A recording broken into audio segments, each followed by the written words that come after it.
In the opulent city of Lestrande, where the streets shimmered with the dust of rubies and the laughter of the elite echoed through the marble courtyards, a peculiar event was the highlight of every social season, the Grand Masquerade.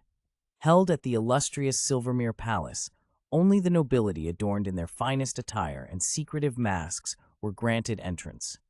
Lord Caelus Ashcourt, a young noble burdened with the legacy of his esteemed lineage, eagerly prepared for this year's masquerade. His recent return from the distant Academe of Silvershade, where the arcane mingled curiously with etiquette, armed him with charm and a secretive new magic, which he intended to unveil at the event. Lady Alara Faintheart, the realm's most enigmatic dowager, was not particularly fond of the flamboyant festivities. The masquerade, however, proved essential for her keen observations on rising stars and potential rivals within court circles. Her eyes, sharp as her wit, missed nothing, hidden though they were behind a delicate veil of spider silk and moonstone.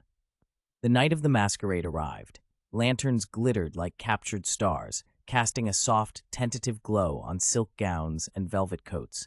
A symphony of whispers filled the air, carrying tales, truths, and the occasional scandalous secret.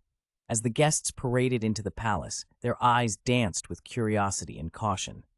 After all, in Lestrande, one's fortune could pivot on the turn of a phrase or the choice of a dance partner. Lord Ashcourt and Lady Faintheart found themselves inevitably drawn together near a grand mirror, framed in gold and rumored to be enchanted.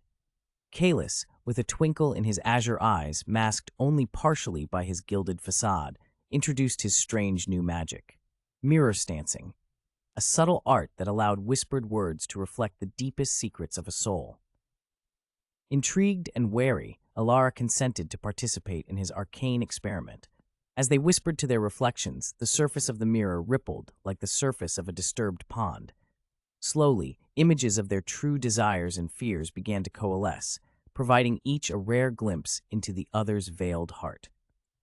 To their surprise, rather than exploiting the revelations, they found themselves empathizing with one another, sharing a moment of genuine connection that transcended the usual pretenses of their world. This unexpected sincerity did not go unnoticed.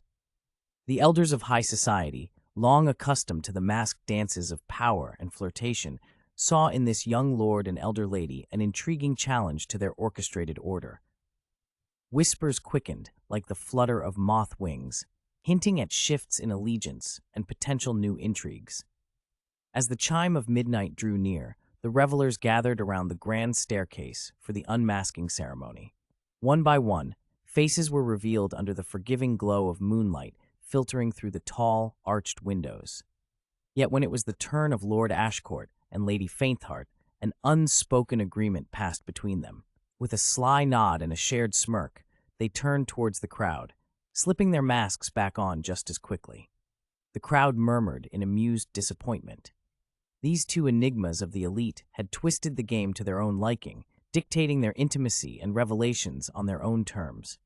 As the last guests drifted away, whispers lingered like the final notes of the evening's sonata, prophesying changes and challenges in the nuanced world of Lestrande's court.